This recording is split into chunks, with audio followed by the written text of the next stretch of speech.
जय हिंद दोस्तों, क्या हाल है? बढ़िया। चलिए, बहुत बढ़िया बढ़िया रहना चाहिए।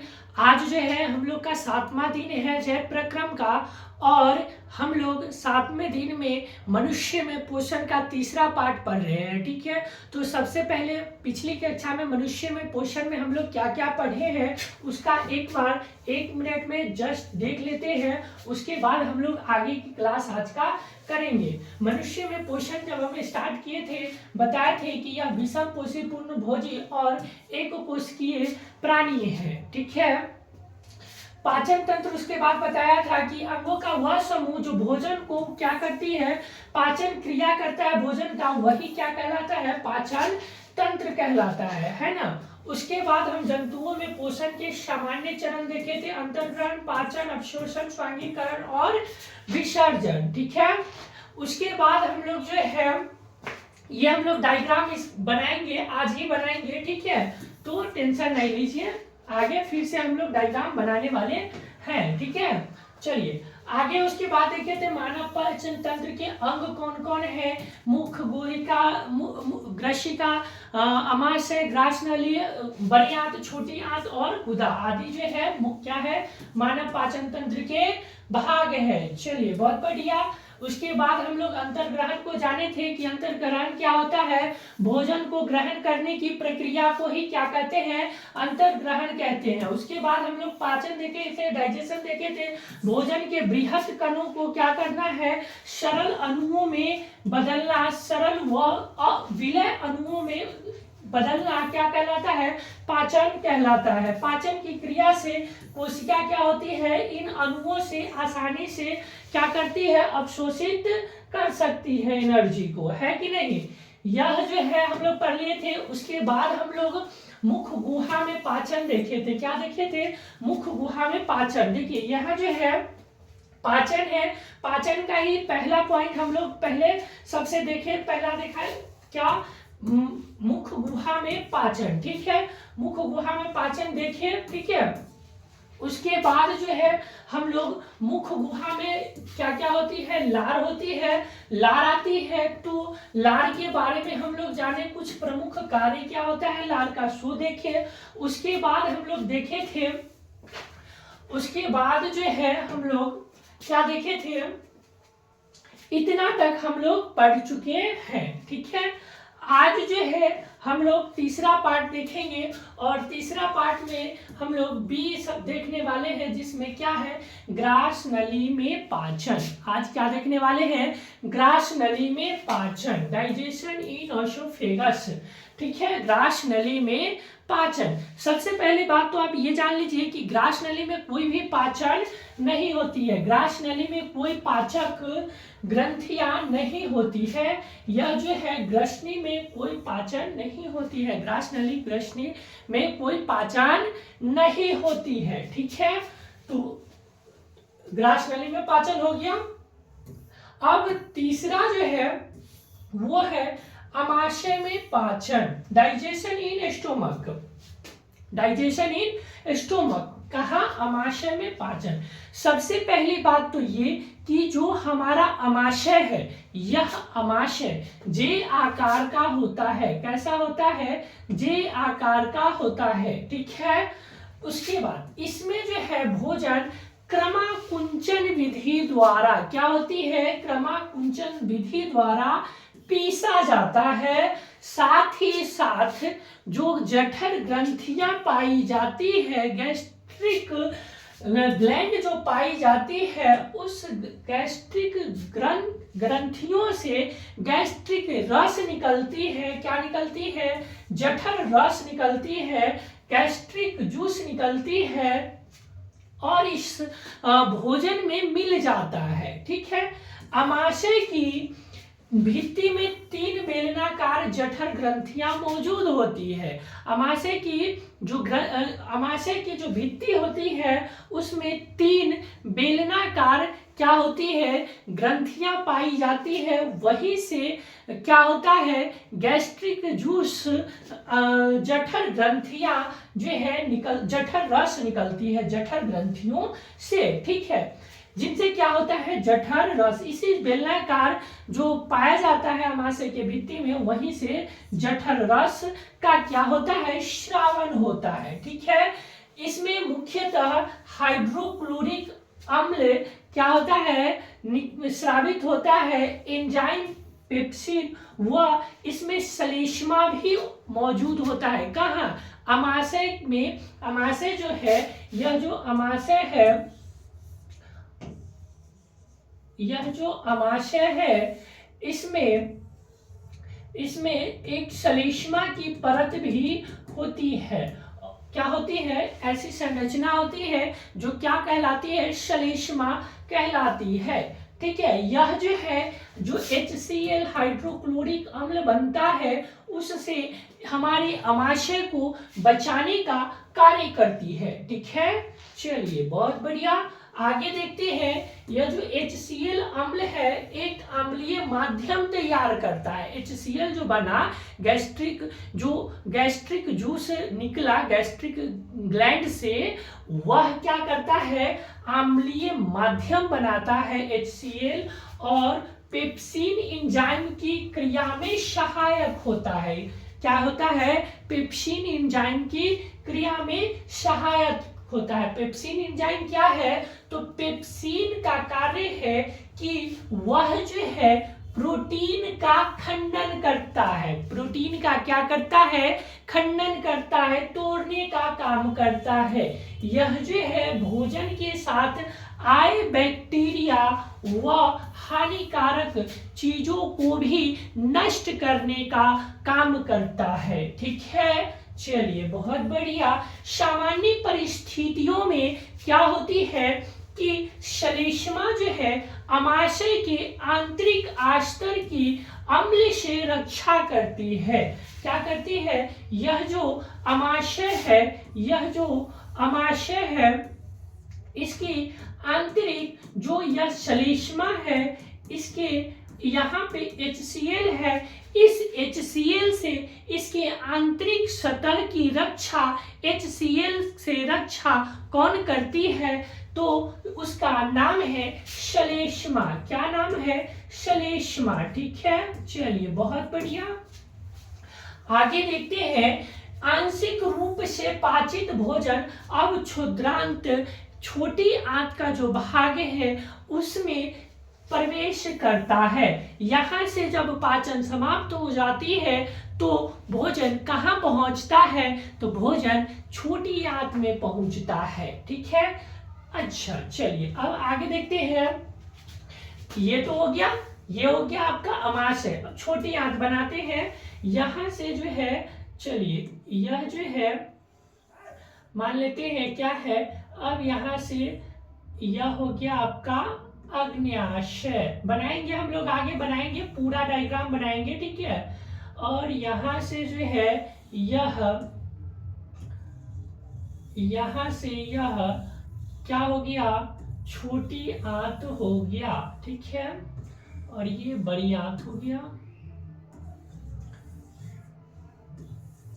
चलिए यहाँ पे मत बनाइए, इसको जो है ना आगे बनाएंगे। ठीक है, इस पे हौच पौच हो जाएगा। क्या हो जाएगा, हौच पौच हो जाएगा, समझ में नहीं आएगा। क्या, आगे ही बनाते हैं, पहले समझ लेते हैं। क्या, छोटी आंत में पाचन देखते हैं, डी ऑप्शन, छोटी आंत में पाचन। अभी हम लोग पाचन ही देख रहे हैं।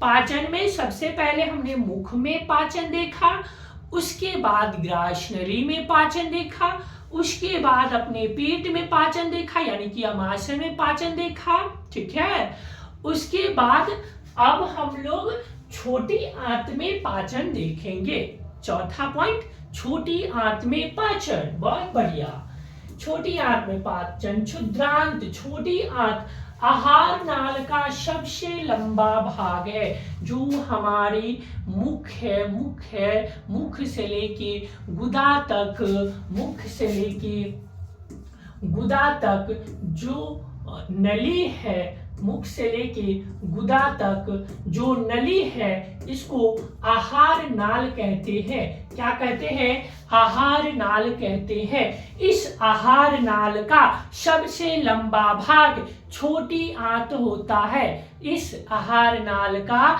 सबसे लंबा भाग छोटी आंत होता है, जो कि लगभग 6.5 मीटर लंबा होता है। कितना लंबा होता है?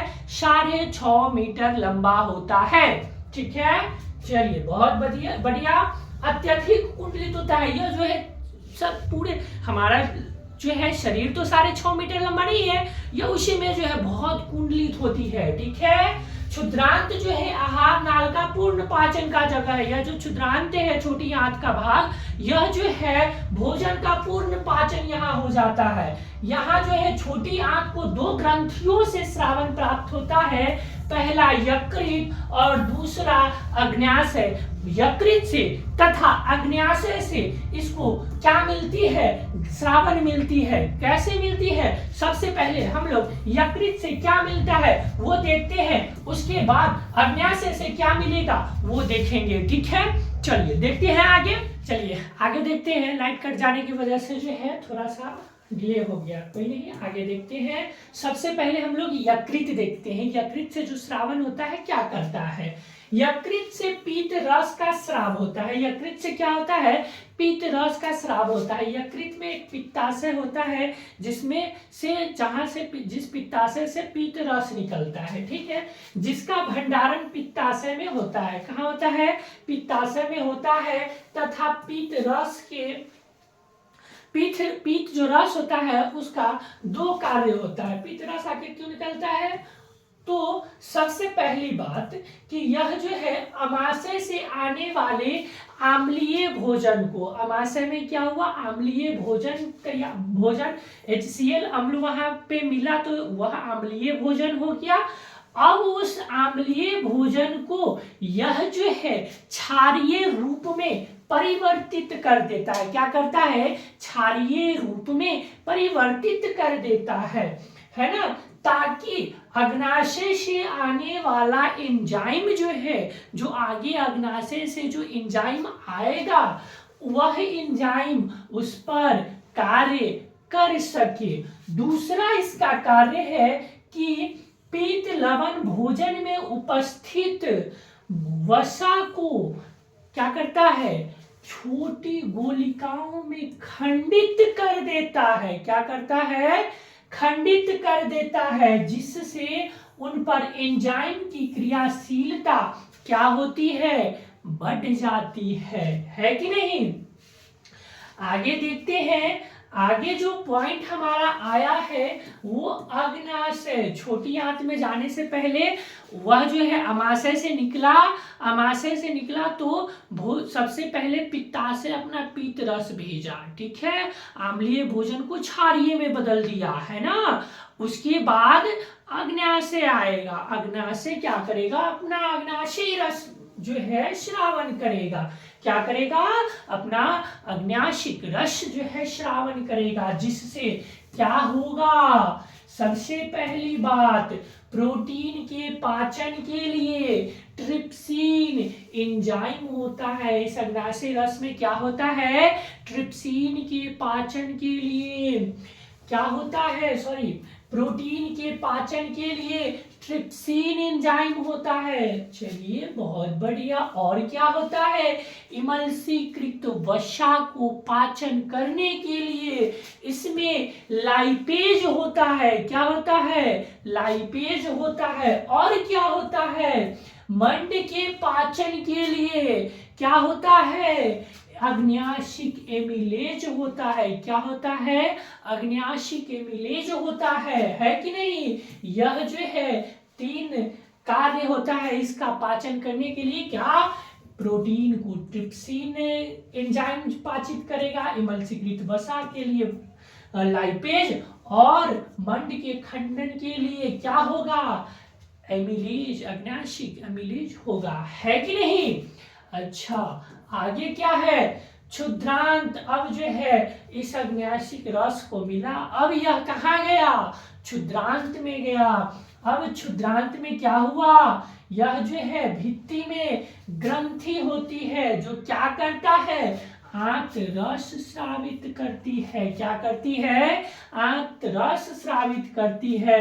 इसमें उपस्थित एंजाइम क्या करता है, प्रोटीन को एमिनो अम्ल में बदल देता है। क्या करता है, प्रोटीन को एमिनो अम्ल में बदल देता है। और क्या करता है, जटिल कार्बोहाइड्रेट को ग्लूकोज में बदल देता है। क्या करता है, जटिल कार्बोहाइड्रेट को ग्लूकोज में बदल देता है। अच्छा, और क्या करता है, वसा को वसा अम्ल तथा ग्लिसरॉल में परिवर्तित कर देता है। कहा, ग्लिसरॉल में परिवर्तित कर देता है। पाचन की जो क्रिया है यहां समाप्त हो जाती है। पाचन की क्रिया नीचे लिख लीजिएगा, स्टार देखिए, पाचन की क्रिया यहां समाप्त हो जाती है। पाचन की क्रिया यहां समाप्त होती है। पाचन की क्रिया यहां समाप्त होती है। ठीक है, यहाँ क्या हो जाती है, पाचन की क्रिया समाप्त हो जाती है। ठीक है, अब क्या होगा, अब जो है जो हम लोग तीसरा, पहला पॉइंट क्या देखे थे, अंतर्ग्रहण, दूसरा पाचन का हम लोग 5 पॉइंट देखे है ना। अब इस पाचन के बाद जो तीसरा पॉइंट था वो क्या था, अवशोषण। क्या था, अवशोषण।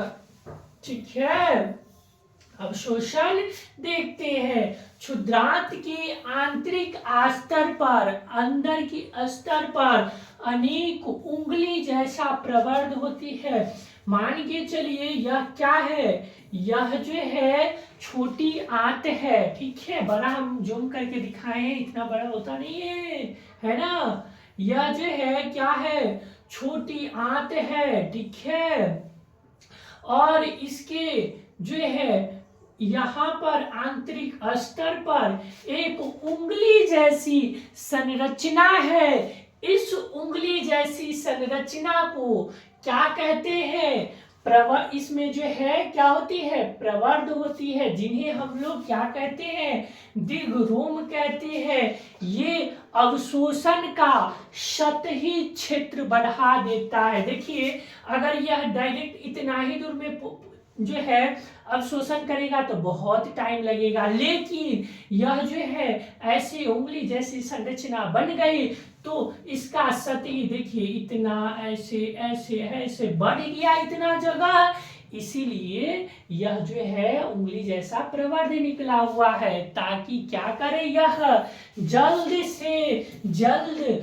पचे हुए भोजन का अवशोषण कर सके। है कि नहीं, चलिए बहुत बढ़िया, आगे देखते हैं। दीर्घरोम में रुधिर वाहिकाओं की बहुतायत होती है। यह जो है दीर्घरोम है, इस दीर्घरोम में रुधिर वाहिकाएं जो है जुड़ी रहती है। यह दीर्घरोम में रुधिर वाहिका, बहुत सारी जो है रुधिर वाहिकाएं हमें एक दिखा रहे हैं, जो है क्या होती है, जुड़ी रहती है। चलिए यही कलर बना देते हैं।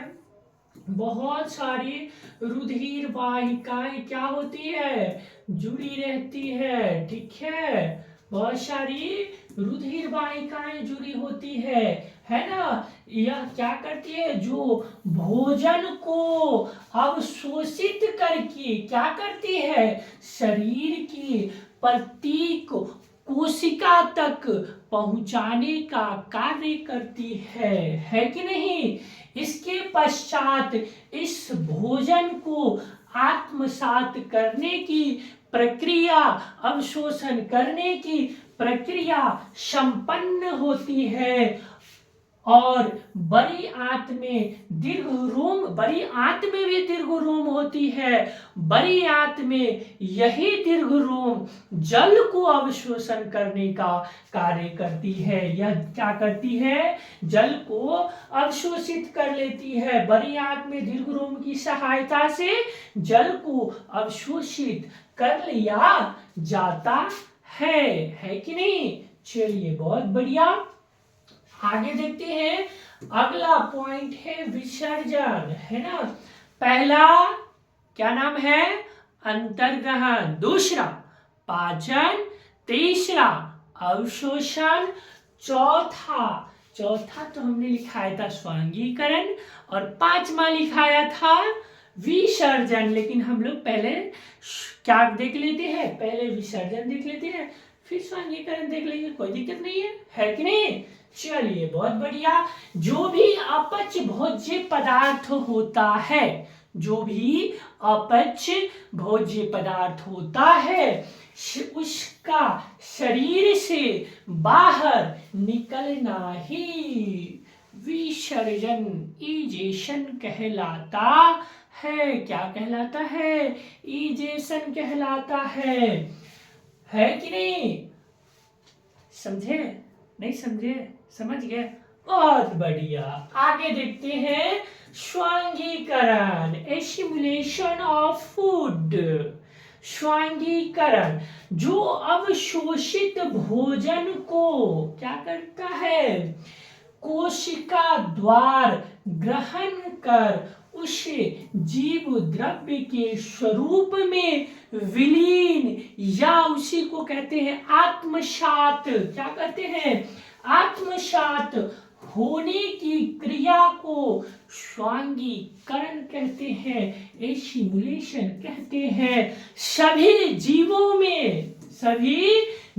में यह क्रिया आवश्यक तथा समान रूप से होती है। सभी जीवों में यह क्रिया बहुत ही आवश्यक है और समान रूप से सेम टू सेम ऐसे ही होता है। ठीक है, तो मानव में पोषण समाप्त हो गया। एक एक्स्ट्रा टॉपिक है बिहार बोर्ड के लिए, दांत, है कि नहीं?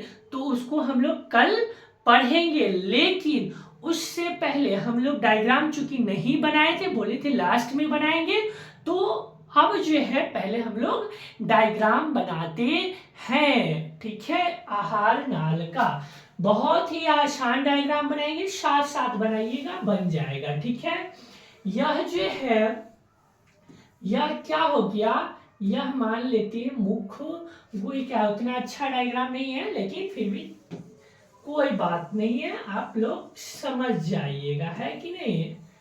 चलिए, यह जो है हो गया, ये जो है ये आपका हो गया मुख्य गुहिका। क्या हो गया? मुख्य गुहिका हो गया। क्या हो गया? मुख्य गुहिका। इसको कहते हैं, कलर चेंज कर देते हैं, इसको कहते हैं ग्रसनी। क्या कहते हैं? ग्रसनी कहते हैं। बहुत बढ़िया। तो फिर इसको क्या कहते हैं? ग्रासनली कहते हैं। क्या कहते हैं? ग्रासनली कहते हैं। अच्छा, तो ग्रासनली के बाद क्या होता है? तो ग्रासनली के बाद हमारा भोजन पहुंचता है अमाशय में। कहाँ पहुंचता है? अमाशय में पहुंचता है। बहुत बढ़िया, ये हो गया हमारा क्या? अमाशय। क्या हो गया? अमाशय हो गया। क्या हो गया? अमाशय हो गया। बहुत बढ़िया। अच्छा, ये अमाशय हो गया। हाँ जी, यहाँ पे क्या पाया जाता है? यहाँ पे श्लेष्मा पाया जाता है, जिसके जिक्र हमने अभी वीडियो में किया है कि नहीं? इसको क्या कहते हैं? इसको कहते हैं श्लेष्मा की परत है यह। क्या कहते हैं? श्लेष्मा कहते हैं। अरे वाह, बहुत बढ़िया। अच्छा, इस श्लेष्मा की परत क्यों होती है? यह श्लेष्मा की परत जो HCl हाइड्रोक्लोरिक अम्ल जो बनती है, क्यों बनती है? इसमें जो जठर ग्रंथियां होती है, उस जठर ग्रंथियां से जो जठर रस स्रावित होती है, और उस जठर रस में क्या होती है? HCl होती है, हाइड्रोक्लोरिक अम्ल होती है। वही हाइड्रोक्लोरिक अम्ल जो है, इससे बचने के लिए, इसकी परत को बचाने के लिए श्लेष्मा की परत होती है। अरे वाह, बहुत बढ़िया सर। आगे क्या होता है ये तो हम समझ गए। अच्छा, कोई नहीं, समझ गए, बहुत बढ़िया। आगे क्या होता है वो भी बता देते हैं। आगे होता है अग्न्याशय। क्या होता है? अग्न्याशय। ऐसे जो है बना देते हैं, अग्न्याशय। यह क्या है? यह अग्न्याशय है। इससे क्या होता है अभी बताए हैं। इससे अग्न्याशय रस निकलता है ना? क्या निकलता है? अग्न्याशय रस निकलता है। क्या निकलता है? अग्न्याशय रस। अच्छा, बहुत बढ़िया। अच्छा सर, यहाँ भी कुछ होता है, दिखे थे हम फोटो में। अच्छा, यहाँ भी होता है? हाँ जी, यहाँ भी होता है। यहाँ क्या होता है? यहाँ हमारा है क्या? बताओ बताओ। बहुत बढ़िया, यहाँ होता है यकृत। यहाँ क्या होता है? यकृत होता है। क्या होता है? यकृत होता है। इसी यकृत में जो है क्या होता है? पित्ताशय होता है। क्या होता है? पित्ताशय होता है। क्या होता है? पित्ताशय होता है, जिससे पीत रस निकलता है। यह पीत रस इस भोजन को जो आम्लीय है, उस भोजन को क्षारीय बनाता है। अच्छा, चलिए, ये तो समझ गए सर। इसका नाम लिख दीजिए। बहुत बढ़िया, समझ गए, नाम लिख देते हैं। इसका नाम है यकृत। क्या नाम है? यकृत, है ना? अच्छा सर, इसका नाम क्या बताए हैं? भूल जाएंगे, लिख दीजिए। अच्छा, कोई बात नहीं, लिख देते। इसको कहते हैं पित्ताशय। क्या कहते हैं? पित्ताशय कहते हैं। अरे वाह वाह सर, आप तो गलती कर दिए। पित्ताशय ऐसे लिखाएगा, पित्ताशय हो गया। अच्छा, ठीक है, ये तो हम समझ गए सर। अब आगे क्या होता है? आगे होता है छोटी आंत। अब कहाँ गया? छोटी आंत में। यह जो है, यह आगे बढ़ा, ये भी आगे बढ़ा, ऐसे। अच्छा अच्छा अच्छा अच्छा, थोड़ा सा और बड़ा कर लीजिए, नहीं तो बड़ी आंत को बनाने में फिर दिक्कत हो जाएगी, है कि नहीं? अच्छा अच्छा, ठीक है, आप लोग का ही बात मान लेते हैं। थोड़ा सा और बड़ा बना लेते हैं। अच्छा अच्छा, ये हो गई आपका क्या? छोटी आंत। अरे वाह वाह, ये कैसे बना दिए सर? हाँ जी, प्रैक्टिस प्रैक्टिस कीजिए, आप भी बना लीजिएगा, है कि नहीं? अरे वाह वाह, ये कैसे हो गया? चलिए, इसका नाम जान लेते हैं। ये क्या हो गया? हाँ, छोटी आंत। क्या है? अच्छा, नाम आगे लिख लेंगे, पहले इसका डायग्राम बना लेते हैं बड़ी आंत का भी। ठीक है, यहां तक जो है ये आपका हो गया बड़ी आंत। अरे वाह सर जी, क्या बात है। अरे वाह, है ना? ये हो गया आपका बड़ी आंत। अरे वाह वाह, क्या बात है, आप लोग सीख गए। और यह जो है ऐसे करके यह एनस के पास पहुंचा और यहां से विसर्जन हो गया, है कि नहीं? क्या हो गया? विसर्जन हो गया। अब इसका नामकरण कर दे? हाँ सर जी, कर दीजिए। चलिए, कर देते हैं। यह वाला जो है, यह है छोटी आंत। क्या है? छोटी आंत है। अच्छा सर जी, बहुत बढ़िया। आगे क्या है? ये वाला जो है यहां से ऐसे, ये वाला बड़ी आंत है। अच्छा, बहुत बढ़िया। क्या है? बड़ी आंत है। अच्छा, ये क्या है? ये है एनस। क्या है? एनस है। हिंदी में इसको गुदा कहते हैं। इसी को मल द्वार कहते हैं, जहां से जो भी अपच पदार्थ होता है वह क्या हो जाता है? बाहर निकल जाता है। अच्छा सर, एक पॉइंट आप बताए नहीं। यहां से लेके, जो पीछे बताए थे, यहां से लेके यहां तक की लंबाई लगभग लगभग 8 से 10 मीटर लंबा होता है। कितना? सॉरी, 8 से 10 मीटर लंबा होता है। कितना? यहां से यहां तक की लंबाई 8 से 10 मीटर लंबा होता है। कितना? 8 से 10 मीटर। अच्छा सर, वो जो बताए थे छोटी आंत वाला, वो कहां से कहां तक?